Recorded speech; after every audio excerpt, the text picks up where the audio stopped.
수명을 예측하는 지표는 혈압도 콜레스테롤도 아닙니다. 지금 당신 곁에 있는 사람의 수입니다.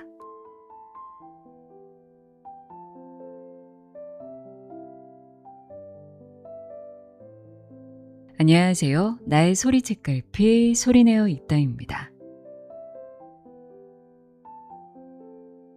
여러분은 노년 건강과 장수를 결정하는 가장 중요한 요인이 뭐라고 생각하시나요? 아마 건강한 식습관이나 규칙적인 운동을 먼저 떠올리실 겁니다. 그런데 오늘 소개해드릴 책은 노년 건강의 최대 변수가 다름 아닌 인간관계의 질이라고 말합니다. 먹고 자고 운동하는 것보다 지금 당신 곁에 있는 사람의 수가 더 중요하다는 건데요. 참 의외죠? 오늘 함께할 책은 오래 산다는 것은 오래 연결된다는 것이다 라고 이야기하는 켄 스턴의 건강하게 100세까지입니다. 85년 동안 이어진 하버드 성인발달 연구에 따르면 외로움을 느끼는 것은 매일 담배 15개비를 피우는 것만큼 건강에 해롭다고 합니다. 반대로 따뜻한 사회적 유대감은 생존 확률을 무려 50% 이상 끌어올린다고 하는데요. 스탠퍼드 연구센터와 협력해 장수 연구를 이어온 저자는 우리나라를 비롯해 일본, 스페인 등 세계적인 장수 국가들을 직접 취재하며 타인과 끊임없이 연결된 삶이 어떻게 노년의 인생을 바꾸는지 생생하게 보여줍니다. 이제 스스로에게 이런 질문을 해야 할 때가 온 것 같습니다. 얼마나 건강하게 먹고 운동하고 있는가가 아니라 나는 지금 얼마나 잘 연결되어 있는가 하고 말이죠. 어쩌면 건강이란 혼자 하는 외로운 싸움이 아니라 함께 살아가는 따뜻한 연대일지도 모릅니다. 그럼 지금부터 노년 건강의 패러다임을 뒤집는 책 건강하게 100세까지 읽어드립니다. 귀 기울여 들어보세요. 세상의 모든 지혜를 읽어드리는 소리내어 읽다. 구독과 좋아요, 공유는 큰 힘이 됩니다. 서문. 대공황이 한창이던 1938년 하버드 대학교 연구자들은 야심찬 연구를 추진했다. 행복과 건강의 근원을 파악하고 어떤 사람들은 활기찬 생활을 하고 어떤 사람들은 힘든 생활을 하는지 원인을 밝히는 것이 목표였다. 이 연구는 나중에 하버드 성인 발달 연구로 알려졌는데 차이가 뚜렷한 두 개의 그룹으로 시작되었다. 연구자들은 우선 하버드 대학교 2학년 학생 268명을 선발했다. 그들은 장차 리더가 될 사람들이었다. 실제로 거기에는 존 F 케네디와 워터게이트 시절에 워싱턴 포스트의 전설적인 편집자로 활약한 벤 브래들리도 포함되어 있었다. 연구자들은 장학금을 받는 학생들도 선별해서 보스턴 명문가의 자손들과 균형을 맞췄다. 또 다른 그룹은 보스턴에서 가장 빈곤하고 범죄율이 높은 동네에 사는 청년 456명으로 구성되었다. 대부분 가난을 떠하는 이민자의 자식들로 교육을 받을 사회적인 기회 등을 별로 누려보지 못했다. 그들은 기회가 거의 무한정으로 찾아오는 듯한 하버드 학생들과는 너무나 다른 세계에 살고 있었다. 연구자들은 이 피험자 724명을 평생 추적하겠다는 어마어마하게 야심찬 계획을 세웠다. 실제로 그들이 전쟁과 이주, 결혼과 이혼, 취직과 실직을 겪는 과정을 전부 지켜봤다. 교도소에 간 사람들도 있었는데 그 시기도 놓치지 않고 연구했다. 놀랍게도 하버드 팀과 그 후계자들은 이 그룹을 성공적으로 추적했다. 그뿐만 아니라 연구 대상에 배우자와 자손 1,300명을 추가로 포함하기도 했다. 하버드 성인발달 연구는 시작된 지 이제 거의 90년이 되어간다. 건강을 다룬 종적 연구 중에서 미국 역사상 가장 긴 연구가 되었다. 연구기간이 길기도 하지만 다루는 데이터가 매우 포괄적이라는 점도 대단히 놀랍다. 연구자들은 매년 피험자 개개인의 귀중한 데이터를 한가득 수집한다. 건강 데이터에는 혈액검사, DNA 표본, 심전도 결과, 뇌 스캔이 포함된다. 하지만 이런 자료는 일부에 불과하다. 연구자들은 고용 데이터, 투표 기록, 흡연이나 음주와 같은 행동 양식도 기록한다. 2년에 한 번씩 피험자들과 그들의 배우자와 아이들을 대상으로 면담을 진행하기도 한다. 하버드 성인발달 연구는 그렇게 연구 범위와 세부 사항에서 역사상 전무후무한 연구가 되었다. 연구자들이 얻은 결과도 놀라웠고 그런 결과가 얼마나 명확하게 드러나는지도 놀라웠다. 85년 동안의 데이터를 분석하고 나서 연구자들은 건강한 인생을 위한 공식이 있다는 결론을 내렸다. 그런데 건강하게 오래 사는 삶에 가장 큰 영향을 미치는 요인이 체중, 운동량, 식단의 질, 급여는 아니었다. 가장 중요한 요인은 인간관계의 질이었다. 피험자들의 사회적 건강이 제일 중요했다. 생각해보면 정말 놀라운 결과다. 우리는 언젠가부터 숫자가 가득 적힌 점수표를 보고 건강 상태를 판단하는데 익숙해졌다. 그래서 체중, 혈압, 콜레스테롤 수치, 칼로리 섭취량 같은 수치를 중요시한다. 하지만 인간관계만큼 건강이 중요한 것은 없다. 현재 이 연구를 이끄는 책임자 로버트 월딩거에 따르면 내가 좋아하는 사람들과 함께 좋아하는 활동을 적극적으로 하는 것이 진정으로 건강하게 사는 비결이라고 한다. 사회적 건강이 웰빙에 유익하고 외로움이 건강을 해치는 요인이라는 사실이 놀랍지 않을 수도 있다. 현대인의 고독은 실로 큰 문제다. 그래서 영국에서는 2018년 고독부 장관이 탄생했고 그로부터 3년 뒤 일본도 영국과 똑같은 길을 걸었다. 미국에서는 2023년 공중보건국 국장이 고독이 낳은 건강 위기 상황을 선포하기도 했다. 미디어에서도 크게 다룬 사건이었다. 공중보건국 국장의 선언이 관심을 많이 끌었는데도 그 여파로 미국 정부의 새로 생긴 공식적인 자리는 고독 홍보 대사밖에 없었다. 실질적인 우선순위를 살펴보면 우리가 건강한 나이듦을 평가하는 방식은 아직도 신체 건강에 주로 초점이 맞춰져 있다. 서양 국가 대부분에서는 사실 전 세계적으로 거의 모든 국가에서 건강한 생활은 개인의 책임으로 여겨진다. 다들 신체 건강에만 너무 신경 쓰기도 한다. 내가 무엇을 먹는지, 어떻게 운동하는지, 잠은 얼마나 잘 자는지, 병원은 자주 다니는지가 중요한 세상이다.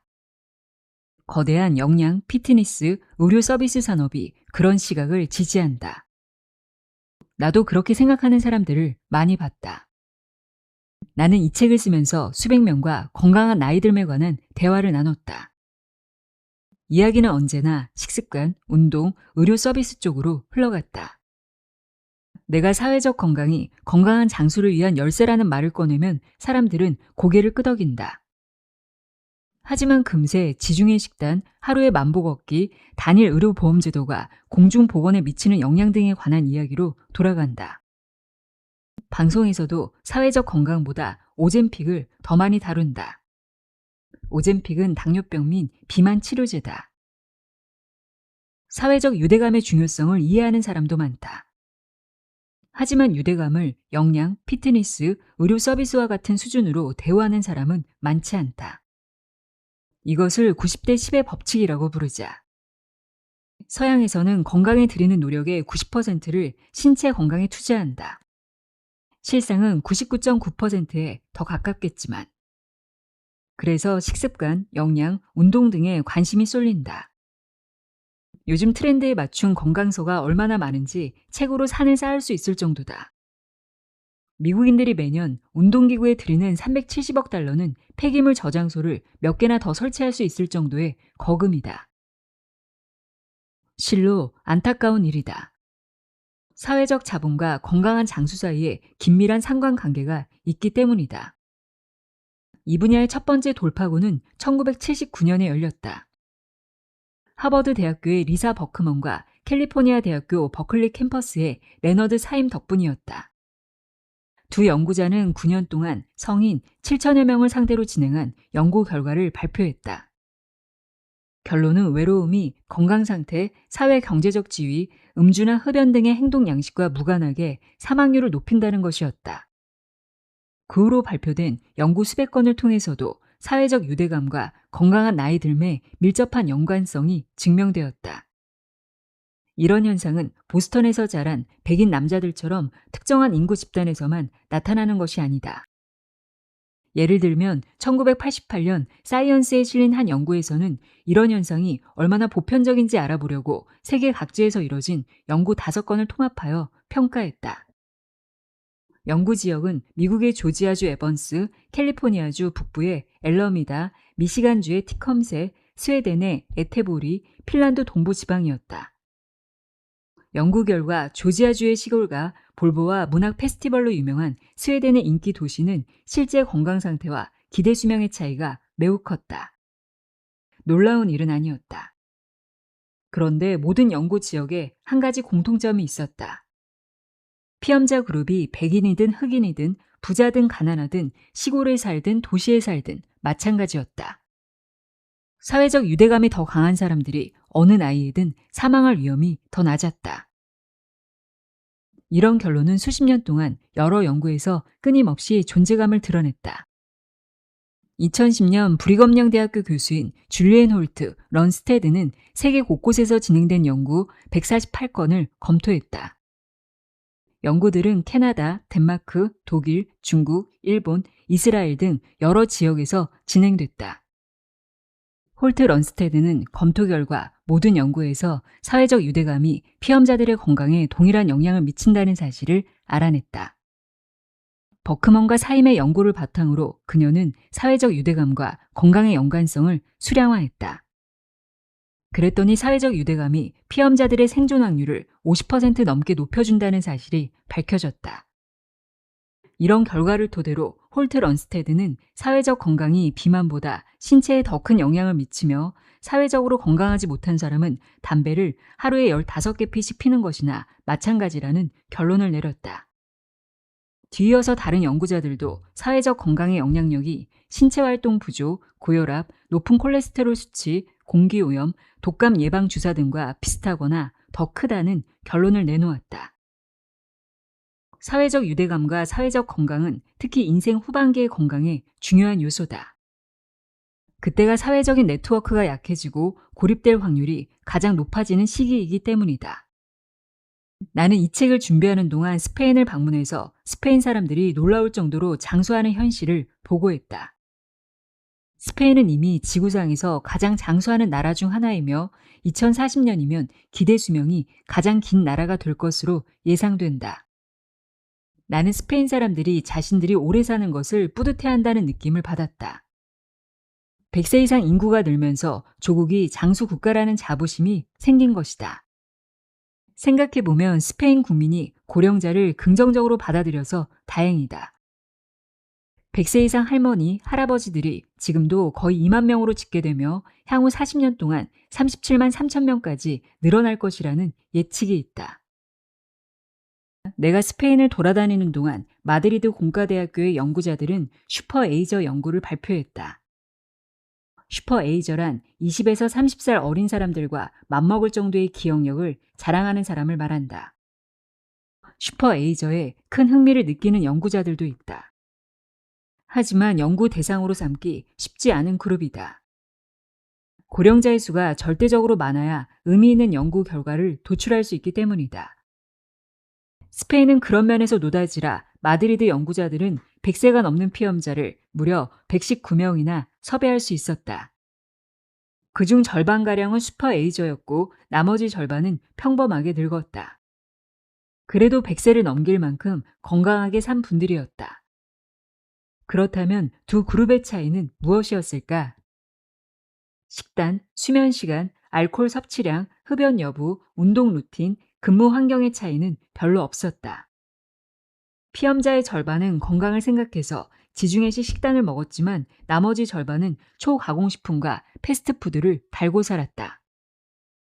연구자들이 찾아낸 슈퍼에이저와 일반 고령자의 유일한 차이점은 슈퍼에이저가 사회적 유대감이 더 높고 외롭게 사는 비율이 더 낮았다는 것이다. 우리가 사회적 유대감이 건강과 장수에 미치는 영향을 간과하는 데는 몇 가지 이유가 있다.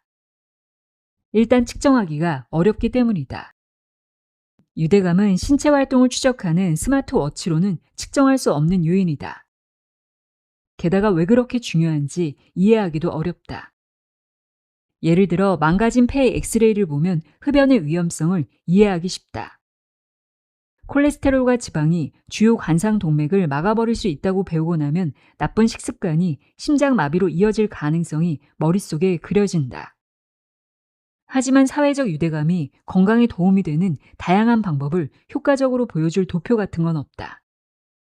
외로움이 건강을 해친다는 것도 마찬가지다. 사회적 건강은 전조 증상이므로 그 자체로는 임상적으로 문제가 되지 않는다. 하지만 사회적인 건강 상태가 좋지 않으면 심혈관 질환, 고혈압, 당뇨병, 전염병 등 여러 질병에 걸릴 위험이 높아진다. 인간은 진화하면서 사회적 동물이 되었고 생물학적으로도 사회적 유대감과 공통의 목적을 추구하도록 만들어졌다. 인류의 역사를 살펴보면 인간이 서로에게 의지하는 능력이 생존과 번영에 중요한 역할을 했음을 알 수 있다. 그래서 우리의 뇌는 다른 사람들과 가까이 지내는 상황을 기대하고 필요로 한다. 옛날에는 무리 밖에 있으면 위험했고 생존에 필요한 어려운 일도 전부 혼자 해내야 했기 때문이다. 인간은 외로움을 느끼거나 만성적인 고립 상태에 놓이면 몸이 스트레스를 받았다는 생물학적인 신호를 보낸다. 이런 진화론적인 반응은 수백만 년에 걸쳐 생성되었다. 인체는 스트레스를 받으면 염증이 많이 생긴다. 스트레스와 염증은 인생의 우여곡절에 따라 많아졌다가 적어졌다가 한다. 하지만 외로움 때문에 촉발되는 만성적인 스트레스와 염증은 건강에 부정적인 영향을 오래 남길 수 있다. 그러면 심혈관 질환, 암, 당뇨병, 우울증, 알츠하이머뿐만 아니라 온갖 정신적, 인지적 문제도 생길 수 있다. 사회적 건강과 사망률의 인과관계에 관한 연구는 아직 끝나지 않았다. 하지만 이러한 염증이 고립이나 외로움과 관련된 여러 건강 문제를 설명해주는 공통 경로일 가능성이 커 보인다. 사회적 유대감과 건강 사이에도 상관관계가 있다. 일단 사회적 유대감이 높으면 다른 사람들을 만나러 집 밖으로 나가서 움직이게 된다. 잦은 외출은 건강한 나이 듦을 보여주는 기본적인 지표다. 하지만 전부는 아니다. 사회적 건강 지수가 높은 사람들이 건강한 습관을 들일 확률도 더 높다. 담배를 덜 피우고 술을 덜 마시고 운동을 더 많이 할지도 모른다. 약을 챙겨 먹고 치료 계획을 따르는 등 의사의 말도 더 잘 들을지 모른다. 이때 사회적인 영향력이 중요한 역할을 한다. 친구나 친척이 건강 관리를 잘하라고 우리를 설득할 수도 있고 사회적 신호 덕택에 예방 주사를 맞거나 운동하는 등 더 건강한 생활을 할 수도 있기 때문이다. 기대 수명보다 더 중요한 건 건강 수명이다. 이 분야에서 미국인의 성적은 더 나쁘다. 평균적인 미국인은 말년에 12년 반을 아픈 상태로 보낸다. 이 기간이 영국인은 11년이 조금 넘고 일본인은 10년이다. 싱가포르인은 9년 반이고 중국인은 9년도 채 되지 않는다. 이런 이유로 싱가포르나 도쿄에서 자란 사람은 시카고에서 자란 사람보다 건강하게 지내는 기간이 10년 가까이 더 길어진다. 실로 놀라운 수치다. 미국의 사정이 항상 이랬던 건 아니다. 1970년대 말과 1980년대 초에는 미국인의 기대 수명이 서유럽 및 아시아의 경제 선진국들과 비슷했다. 당시에도 기대 수명이 가장 길지는 않았지만 그렇다고 해서 지금처럼 가장 짧지도 않았다. 그런데 약 45년 전부터 미국이 다른 국가들과 다른 길을 걷기 시작했다. 그러한 사실을 눈치챈 사람은 많지 않았다. 미국의 건강 지표들이 경제력이 비슷한 여타 국가들보다 점점 뒤처졌다. 하버드 대학교 교수 파파트넘이 혼자 볼링하기에서 설명한 것처럼 사태가 아무 이유 없이 그렇게 흘러간 건 아니었다. 1970년대와 1980년대에 사람들을 한데 묶어주던 기관들이 쇠퇴하면서 사회적 자본과 유대감이 서서히 줄어들었다. 종교활동의 속도는 느리지만 오랫동안 내리막길을 걷기 시작했고 노동조합도 마찬가지였다. 육성의 참여 비율도 1960년에는 거의 50%에 달했으나 1980년이 되자 20%로 곤두박질 쳤다. 사교 클럽 참석률도 절반 이하로 떨어졌고 정치 집회에 참여하거나 뜨개질 동호회에 나가는 등의 활동을 하는 사람도 많이 줄었다. 그룹으로 즐기던 활동이 혼자 하는 활동으로 바뀌면서 새로운 트렌드로 자리 잡았다. 퍼트넘이 책의 제목을 혼자 볼링하기로 지은 것은 유명하다. 사람들이 혼자 볼링을 하느라 연맹 활동에 참여하길 꺼린다는 이야기에서 따온 제목이다. 하지만 실제로는 볼링이 아니라 기술이 사람들을 서로에게서 멀어지게 만들었다. 1950년에도 집에 TV가 있는 미국인들은 TV를 많이 봤다. 하루에 약 4시간씩 봤다. 하지만 영향이 두드러지게 나타나진 않았다. 미국 가정의 9%만이 집에 TV가 있었기 때문이다. 그런데 그 후로 30년에 걸쳐 TV가 널리 보급되면서 사람들이 TV를 보는 시간이 늘어났다. 1980년이 되자 전체 가구의 약 99%가 TV를 소유하게 되었다. 미국인은 TV를 굉장히 많이 하루에 7시간도 넘게 봤다. 요즘에는 덜 보지만 그래도 매일 3시간 가까이 본다. 남은 시간은 인터넷을 사용하는 데 쓰인다. 미국인은 하루에 6시간 40분씩 인터넷을 쓴다. 일주일이면 47시간이나 되는 셈이다. 미국인은 성인기에 접어든 이후 평균적으로 17년 동안 인터넷을 사용한다. 당황스러운 수치지만 이제는 드문 일도 아니다. 남아프리카 공화국, 브라질, 필리핀 사람들은 하루 9시간 이상을 인터넷을 하는 데 쓴다. 하지만 건강한 국가 대부분에서는 사람들이 온라인상에서 시간을 훨씬 적게 보낸다. 일본은 인터넷 사용 시간이 하루에 4시간도 안 되고 이탈리아는 3시간도 채 되지 않는다. 미국이 잘못된 방향으로 향하는 동안 다른 국가들은 집단 건강과 기대 수명의 측면에서 놀라울 정도의 성과를 거뒀다. 인류 역사상 비교 대상이 없을 만큼 큰 진전이었다.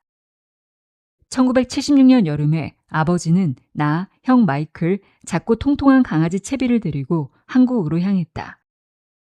아버지가 미국 대사관에 새로 부임하셨기 때문이었다.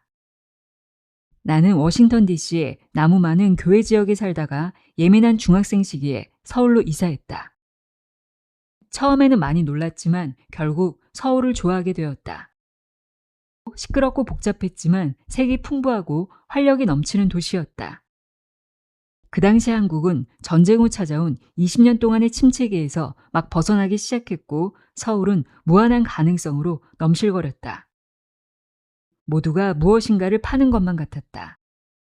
냄비와 프라이팬, 가짜 아디다스 운동화, 진짜 한국 골동품 등이 팔렸다. 나폴레옹이 영국처럼 한국도 가게 주인들의 나라라고 깎아내렸을지도 모르겠지만 당시의 서울은 노점상들의 나라에 더 가까웠다. 거의 모든 상업활동이 전국 곳곳의 산재에 있는 야외 시장에서 일어났기 때문이다. 서울에는 원시적 자본주의의 느낌이 있었다.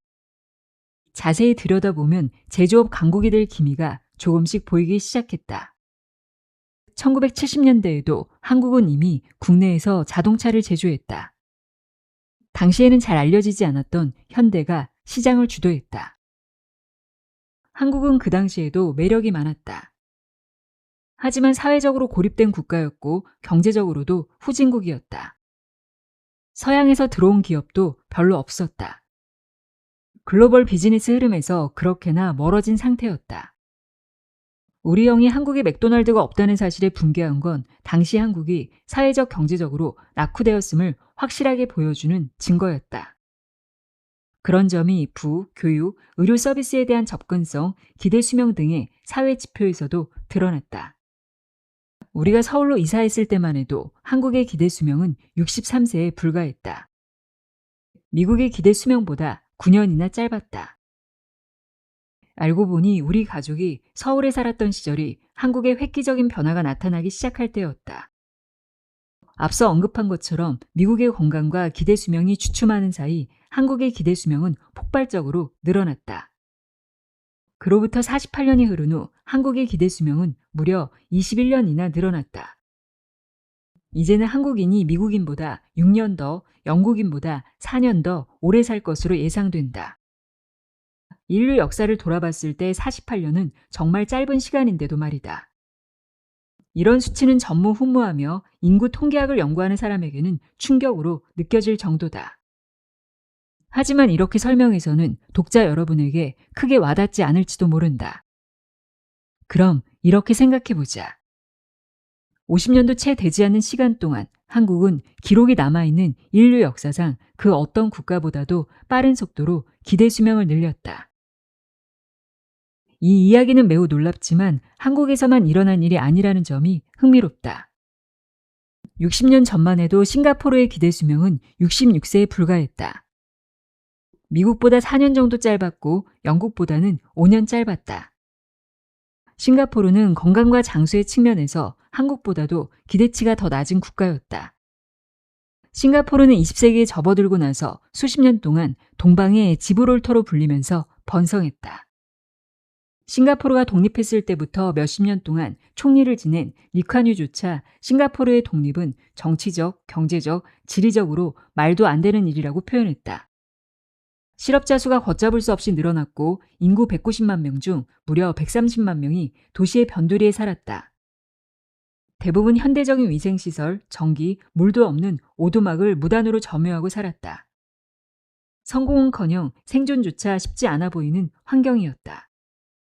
그런데도 지난 반세기에 걸쳐서 싱가포르는 경제적으로도 또 인구 통계학적으로도 번영을 일으켰다. 싱가포르는 기대 수명이 무려 18년이나 늘었고 그 덕택에 이제는 세상에서 가장 장수하는 국가 중 하나가 되었다. 당신이 건강하게 오래 살고 싶다면 이제 일본이나 싱가포르에서 살면 된다. 나는 2024년 상반기에 세상에서 가장 성공적으로 나이 들어가는 국가 5곳을 여행했다.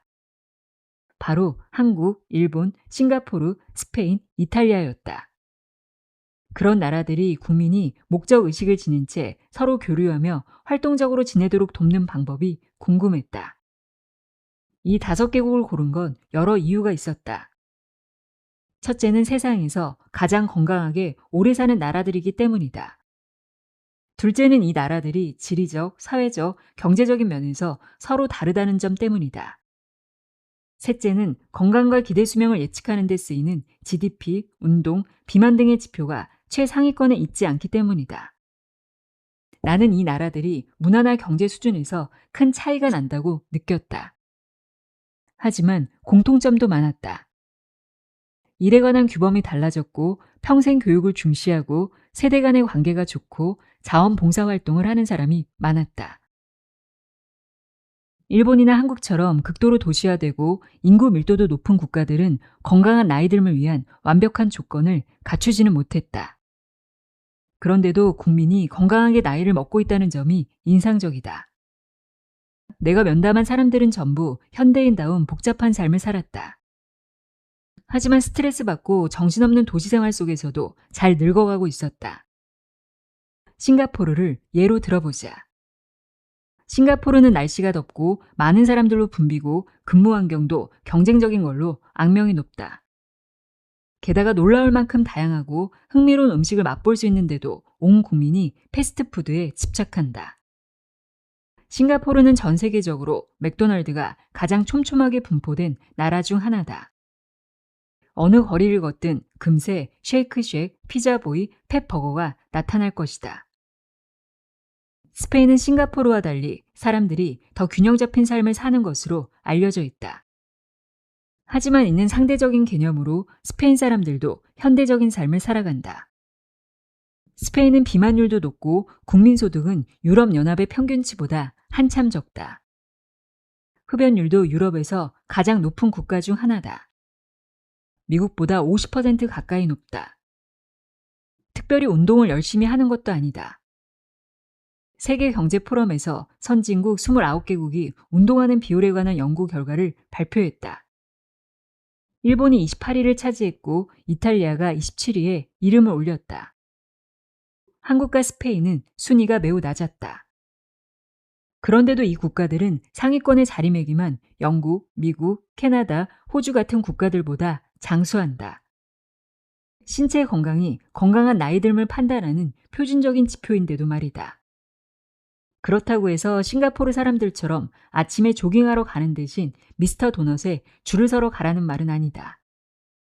하지만 이런 국가들이 최상의 환경이 아닌 곳에서도 건강한 장수를 끌어낼 수 있다면 다른 국가들도 분명히 보고 배울 만한 점이 있을 것이다. 시간을 잇는 사회적 연대. 싱가포르처럼 여러 세대 간 관계를 형성해라. 진화 생물학은 놀라운 학문이다.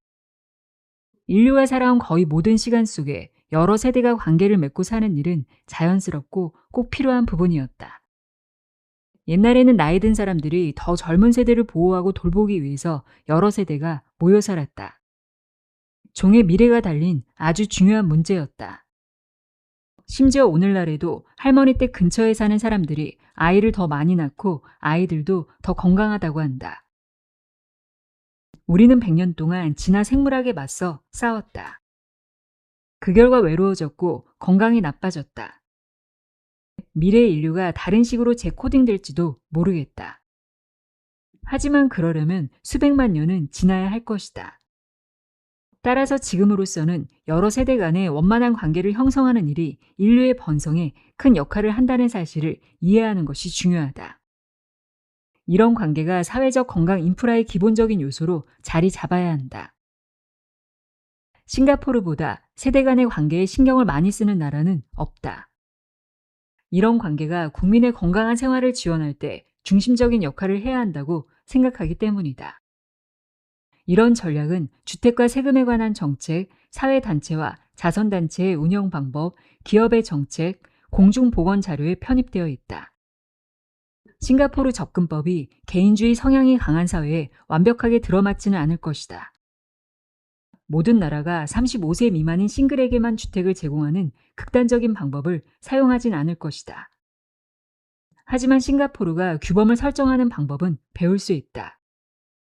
정부가 세대 간의 관계를 지지하고 적합한 국가 정책을 세우고 자금을 투자해서 여러 세대가 다시 서로 어울릴 수 있게 돕는 방법을 배워보자.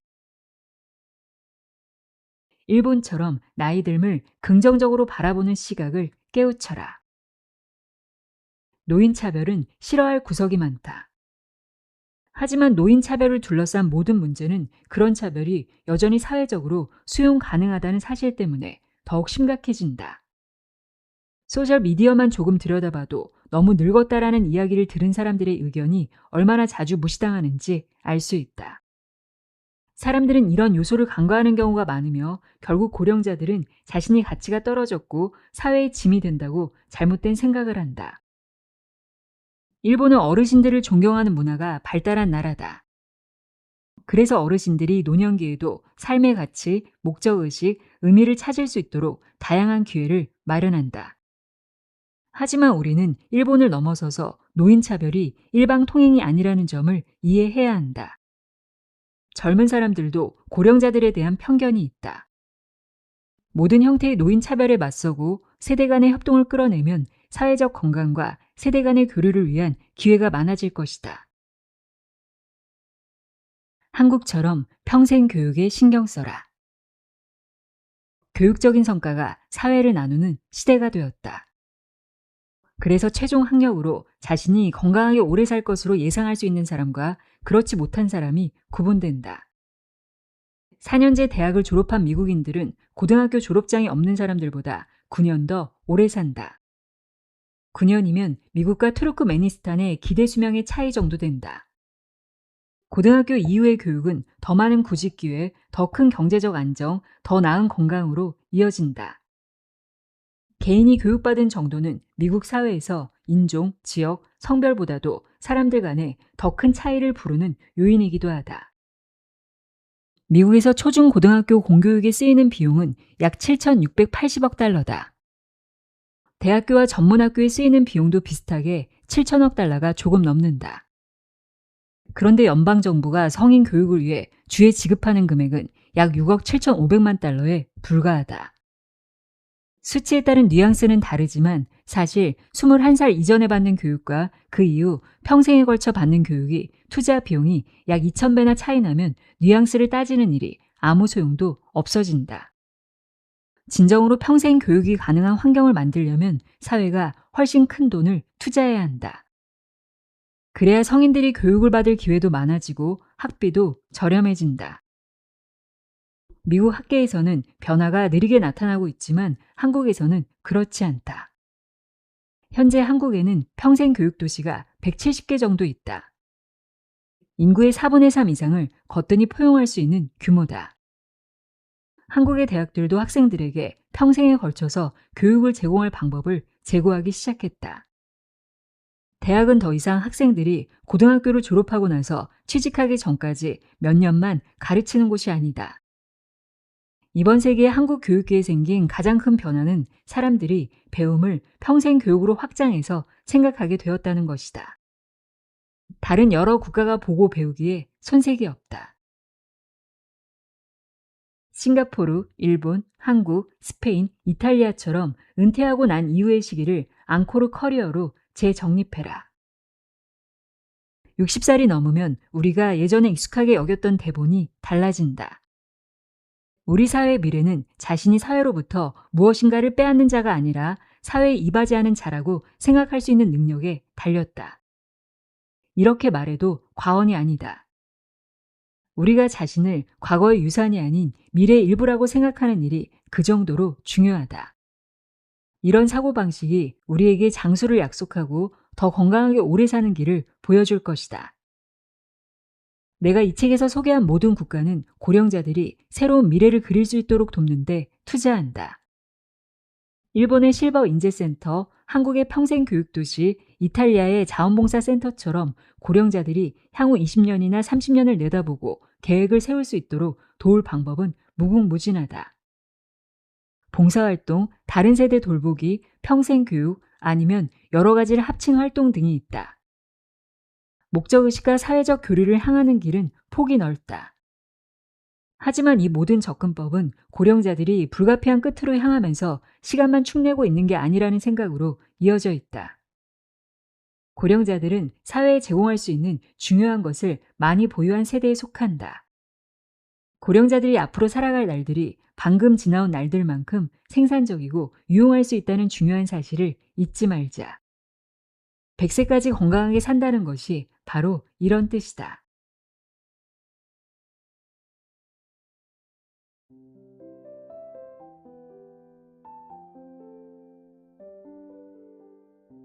건강하게 100세까지 읽어드렸습니다.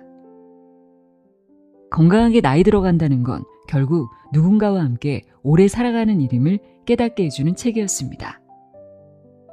오늘도 가족, 친구, 이웃과 함께 즐거운 하루 보내세요. 함께 해주셔서 고맙습니다.